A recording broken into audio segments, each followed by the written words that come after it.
Olá, querido e querida participante das semanas. Olá, querido e querida voluntária. E também você, né? Vocês que chegam aqui pela primeira vez, você que chegou, você que permanece, você que está chegando hoje. Sejam todos muito bem-vindos e bem-vindas. Nós estamos aqui seguindo com o nosso devocional, um dia de cada vez, né? Com nossas reflexões, com nossos comentários, refletindo um pouco em cima desse devocional que nos foi brindado pela editora Espírita da Igreja da Cidade, em São José dos Campos, e que nós, como a Paz, Paróquia Anglicana Espírito Santo, a nossa igreja local aqui, nossa igreja anglicana local, na região metropolitana do Recife, no bairro de Piedade, nós adotamos o programa, adotamos esse devocional e temos compartilhado isso entre nós e com outras igrejas e com outras mais pessoas, né?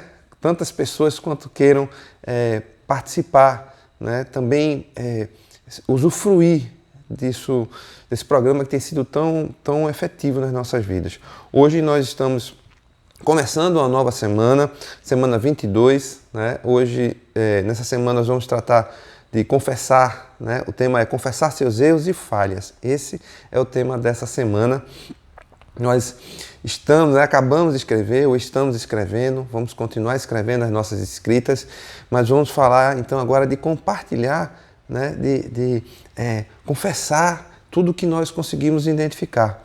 O Salmo 32:5, que tem sido tão citado aqui durante esse programa, né, o Salmo de Davi 32:5, que diz assim: então reconheci diante de ti o meu pecado e não encobri as minhas culpas. Eu disse, confessarei as minhas transgressões ao Senhor, e tu perdoaste a culpa do meu pecado. Nós temos falado tanto disso, né? De como Davi sofreu, em outro salmo que ele diz, quanto ele sofreu na sua carne, no seu osso, enquanto ele não confessava, e como foi libertador quando ele finalmente confessou. E assim nós precisamos fazer. Perceba aí, se você pegar o seu livrinho, você vai ver que durante todas essas reflexões que tratam da decisão confessar, tem escrito assim, eu vou falar. Pode pegar aí o seu livrinho, você vai observar, eu vou falar. Porque é isso que nós precisamos fazer, é falar. Né? Nós vamos conversar um pouco mais sobre isso hoje. Hoje é o dia 1 dessa semana, 22, e temos como tema, vai valer a pena. Mas olha, antes da gente continuar, faz o seguinte, aquilo que você já sabe que eu vou te pedir, dá um clique aí no like, compartilha com muita gente, manda para muita gente esse link, nos acompanha aqui mesmo no YouTube, né? Se você ainda não está inscrita no nosso canal, também no Instagram, aproveita todo o conteúdo que existe. Se você não estiver participando, saiba que você pode assistir todas as palestras, todas as quartas-feiras, ou pode ir lá na igreja em Piedade, no bairro de Piedade, ou você pode assistir pelo YouTube, que é transmitido e é gravado. Então, aproveite, né? Participe, trate, cuide de você. Hoje, então, nosso tema, dia 1, vai valer a pena. Temos aqui uma passagem em Romanos 12:1 que diz assim, portanto, irmãos, rogo-lhes pelas misericórdias de Deus que se ofereçam em sacrifício vivo, santo e agradável a Deus. Este é o nosso culto racional. Este é o culto racional de vocês.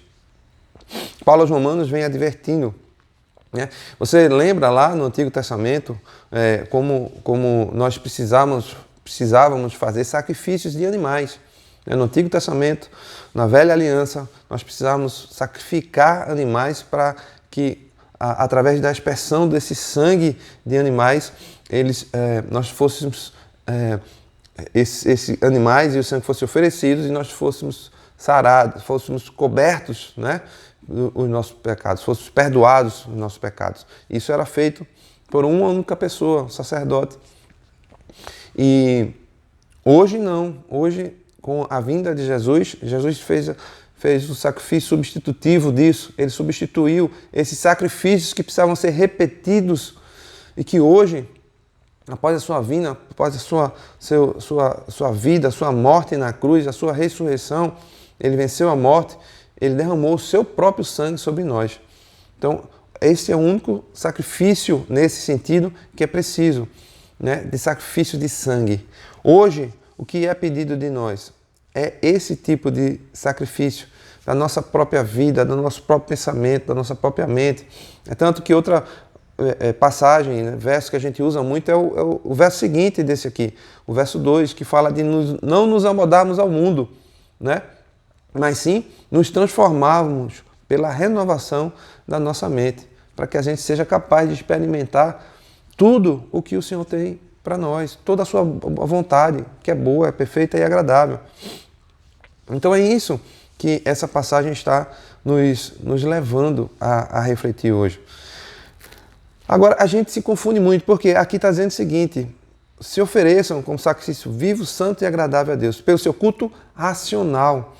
Então, a gente tem falado muito também disso aqui, que nós precisamos refletir na palavra, nós precisamos pensar, raciocinar, estudar. A palavra está aqui, está revelada, para que a gente possa entendê-la, para que a gente possa ter acesso a ela, para que a gente possa viver ela em sua plenitude.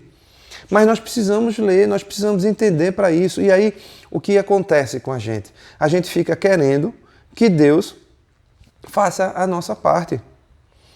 A gente confunde as coisas e fica pensando que Deus vai retirar a vontade da gente, né? Todas as compulsões, as vontades que nós construímos, né, durante esse período nosso de vida de longe dele, afastada dele, ou até mesmo com ele, mas com a confusão na nossa mente, sem ter o entendimento das coisas, a gente quer agora que ele chegue e que ele tire isso da gente, que a gente não sinta a tentação.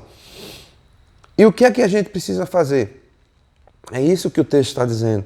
É oferecer agora, né, tudo aquilo que nos dá, todas as coisas que nos agradam, que é da nossa vontade, mas que vai de encontro à vontade dele. Esse é o sacrifício que a gente precisa fazer.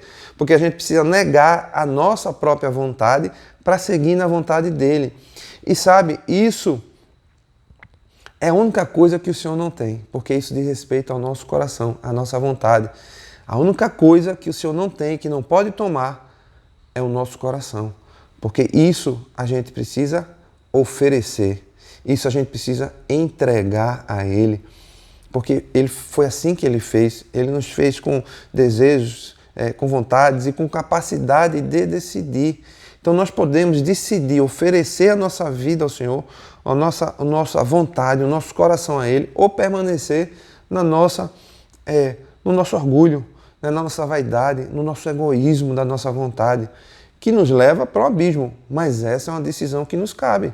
A gente pode ir para onde a gente quiser. A gente pode entregar a nossa vontade, trabalhar para que a gente rejeite essa vontade que é má, que pode até nos dar prazer por um tempo e nos dá, né? Pode até nos dar satisfação por um tempo e dá, mas que vai nos levar para um buraco negro, né? Se existe buraco negro, é esse.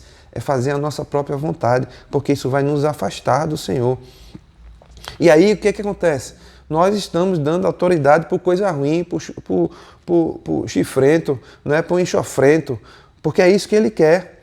Ele quer que a gente fique caladinho com as nossas mazelas, com as coisas que nos afligem, com as nossas vontades, que nós vamos remoendo isso, nós vamos trabalhando, aí Ele vai criando remorso, Ele vai criando culpa, né? E Ele vai dando autoridade para cada vez mais trabalhar isso na nossa vida. Enquanto a gente não confessa, Ele tem uma matéria-prima, um insumo para trabalhar a nossa vida, e é a gente que está dando autoridade a Ele para isso. Entenda isso. Porque o Senhor já veio, já quebrou, já nos deu autoridade para pisar na cabeça dele. Mas se nós não nos apossamos, né, dessa promessa, não colocamos isso em prática, nós estamos dando abertura para que o inimigo crie a acusação, né, que autoridade para ele, para nos acusar, para ele trabalhar dessa forma na nossa vida. E nós não somos mais crianças, nós somos agora filhos de Deus, nós somos adotados, nós temos uma herança, né? Nós precisamos trabalhar em maturidade, por isso o texto fala aqui de um culto racional. Nós não podemos trabalhar como crianças que ficam com o peso da culpa daquilo que fez, com medo do pai, né? Com medo que o pai vai fazer com a gente. Porque o Pai, sim, vai nos repreender, vai nos exortar, mas Ele vai nos encaminhar para um novo caminho. Mas se a gente não trouxer isso a Ele, se a gente não confessar, nós estamos nos equiparando às crianças que se escondem, que permanecem em silêncio, né? Que têm medo de falar, porque tem medo do que vai ser feito. Mas nós, adultos, maduros na fé, nós já sabemos. Sim, existem as consequências do nosso pecado, mas nós precisamos agora confessar e enfrentar essas consequências o quanto antes, para nos livrar dessa acusação. Isso não pode continuar, isso não pode permanecer. Isso é o espírito de orfandade, né? Isso é o espírito de orfandade. Isso é o que nos faz, muitas vezes, nos tornar agora vítimas e a gente perde todo o controle e está dando toda a autoridade ao inimigo. Diz aqui assim, a partir do momento que confessamos a Deus e também a alguém de confiança, somos libertos dessa voz que nos acusa ou que nos acusava sem cessar e nos pressionava em uma posição de órfãos. Nós não somos órfãos, nós somos filhos e filhas amadas, amados e amadas do Senhor. Pai, nós queremos colocar diante do Senhor, Pai, todas as coisas, Senhor, que nos afligem e nos afligiram, tudo que nós levantamos, Senhor, nas nossas memórias. Nós queremos te pedir, Pai, que nós tenhamos coragem de confessar, de conversar sobre isso e de tratar cada uma delas, porque nós sabemos que vai sim valer a pena passar a ter essa intimidade maior com o Senhor e sermos libertos disso. Em nome de Jesus nós te pedimos, nós te agradecemos e esperamos que o Senhor permita que amanhã estejamos juntos mais uma vez. É assim que eu me despeço de vocês hoje. Até lá, até amanhã, se Deus quiser.